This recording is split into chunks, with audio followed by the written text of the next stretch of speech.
Another tough test for Ange Postecoglou's momentum monsters as they face Jurgen Klopp's mentality monsters. Welcome to the Pythagoras preview of Tottenham versus Liverpool.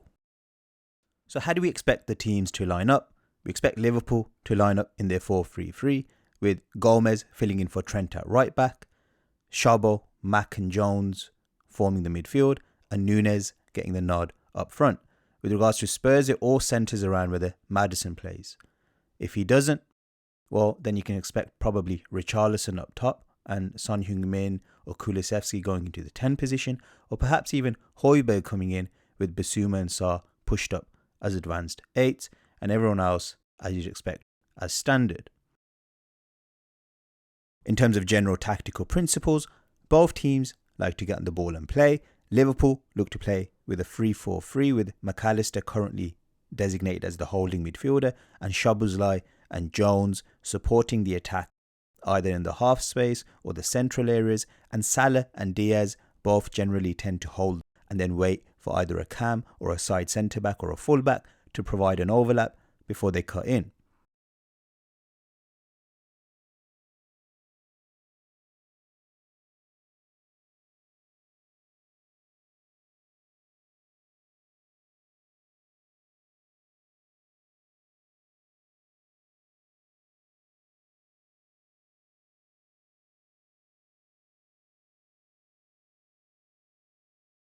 When they lose the ball, you'd expect Liverpool to swarm the ball initially and then drop off into a 4-5-1 in rest defence. Spurs, as we've covered in the Arsenal game, look to build up with that 2-1-2 structure, which involves inverted fullbacks and a rotating pivot in the centre.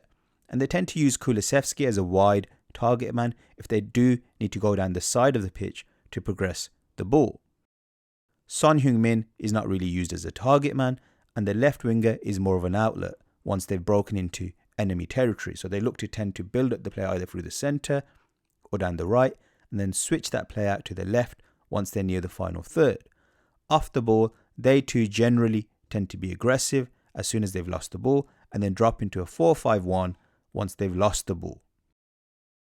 In terms of the psychological battle, both teams are in good spirits, and the team chemistry in terms of morale and connection to the manager seems good. Liverpool have players with more experience of winning the big games, whereas Spurs do have more naivety, and that nearly got exploited versus Arsenal. So they're a team that you can get at in the early stages of the game. Having said that, Postecoglou has given this Spurs side a spine that's been lacking recently. And after what they've done in the Emirates, in front of a home crowd, buzzing after what's happened in the North London derby, they will be determined to give Liverpool a game. And I wouldn't be surprised if they start a bit faster in this particular game. Both sides have also responded well to in-game setbacks this season, which is always a good sign of inbuilt resilience. So it's very tough to separate these sides in terms of the psychological battle. Now let's look at the physical battle. In terms of the midfields, it's quite even as both midfields have athletes in the form of Szoboszlai, Sarr, Jones, Bissouma, and then you've got slower players who need carrying in this respect, Maddison and McAllister, who bring more pauser on the ball. Defensively, Liverpool have an ageing pair of centre-backs, but their full-backs are relatively quick, whereas Spurs' entire backline, bar Mickey van der Ven, are pretty nippy. However, Spurs' attack isn't particularly sprightly, so that kind of plays into Liverpool's hands, and vice versa. Liverpool's attack has 3 pretty dynamic, athletic players, but Spurs have a pretty dynamic defence. So once again, that seems to cancel each other out. So you'd have to say it looks like a stalemate on this front too. Now moving on to the key battles. First one, Salah versus UDOGIE. Now UDOGIE had his first real test against Saka in the North London derby, didn't quite pass the test. He did eventually settle, but Salah is in better form than Saka. He looks fresher as well. Once again, UDOGIE's best bet is to show Salah down the line, but the presence of Szoboszlai will be important. If he provides that overlapping run, the two of them could combine to overwhelm UDOGIE. Gomez lacks the overlap, so if Szoboszlai doesn't provide that overlap, Salah could be predictable as he often is in big games, and UDOGIE may once again grow stronger as the game wears on. Second key factor, the presence of James Maddison if he's fit. will he exploit Liverpool's lack of a natural holding midfielder? He was initially kept quiet by Declan Rice and caged in by Arsenal, but then he eventually found space once Rice went off and Jorginho came in. Do Liverpool have the legs in midfield to do the same to Maddison? Well, I reckon Szoboszlai and Jones can take care of Maddison when he drifts deeper, but in and around the box, will McAllister have the natural defensive game to keep tabs on a Maddison, especially in a fast-paced transitional situation? That's questionable. If Maddison is out, Spurs lack a pure 10, and that makes McAllister's defensive job much easier. But will Ange look to bring in a Højbjerg and then deploy someone like Sarr and Basuma as pressers to disrupt Mac on the ball in the deeper lying areas? Well, if he doesn't do that, McAllister will enjoy having a lot of freedom, just like he exploited against West Ham. Final key factor is the battle of the centre forwards, Darwin Núñez versus Son Heung-min. Both of them been in incredible form since the season started. Núñez, age 24, has the better defensive work rate. Son Heung-min just isn't going to be able to sustain the press like the way Núñez can.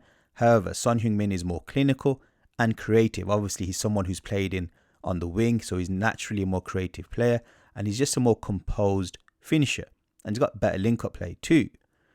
Now, the question with Núñez is he's up against Romero, who's not in the best of form, but is he well suited to marking Núñez? Both of them together would be a very physical duel, and I reckon Romero would like that type of battle. Does Van Dijk have the legs to mark out an aging Son Heung-min? Well, both of them rely more on intelligence now due to their age, but Son does have that sharpness inside the box, but Van Dijk always has that sort of positional IQ. So a very even battle and a tough one to call on the day. Just touching upon some of the other duels before we leave. Solomon versus Gomez. Both players trying to integrate themselves in their respective starting lineups. Solomon is someone who loves to run with the ball. He's a bit like a Ben Rama in terms of style. Gomez is someone who struggles with providing overlapping runs, but in this new found role, he's an inverted fullback, suits him down to the ground, comes into the CDM positions at times. And in terms of his defending, he's always been renowned for his 1v1 defending. So this could be a battle which suits Gomez more than it does Solomon. So looking forward to seeing that one. Kulusevski versus Robertson. Kulusevski again started in great form this season, but Robertson has more freedom now to bomb on since Gomez has come into the team. Kulusevski will have to track him back, and from a deeper starting position, will he be able to hurt someone like Robertson? Robertson still has the pace to recover well. So again, I don't really see Kulusevski winning that battle. So both of these winger battles seem to be in favour of Liverpool. Porro versus Diaz is another interesting battle. Porro didn't really have to face a test in the game against Arsenal because Martinelli was injured. Diaz on paper is a tricky customer. Porro does have the low centre of gravity to deal with someone like Diaz, who in my opinion isn't the same Diaz since before his injury. So again, a battle which you'd expect someone like Diaz to win if he was in best form, but is he in that form? So this will be a true test for him too. Hey guys, wondering what software we use to produce the state-of-the-art illustration graphic software on this video? Download Play by Metrica Sports, the essential tool for every coach and analyst. Use the link in the description to access Metrica's website and then apply the code Pythagoras in Boots at the checkout for a 10% discount. In conclusion, I believe that Liverpool are marginally the more stronger outfit on paper. They're definitely the more experienced outfit, and if Maddison is not fit or is carrying an injury, the odds seem to be in favour of them securing the result. On the flip side, if he's fully fit, Spurs are riding a wave of momentum, and in front of a home crowd, after securing the result that they did against Arsenal in the North London derby, they're going to fancy getting a result. Perhaps worryingly for Liverpool, their main weakness is in the CDM area, and that's where Spurs are at their strongest if Maddison is fit, hence why it's such a pivotal factor in deciding the result of the game. Do follow us on Twitter at PythagInBoots, where we'll make the final prediction once the lineups are announced. Anyway guys, hope you enjoyed the video. Please like, share and subscribe, and see you guys again next time. Bye.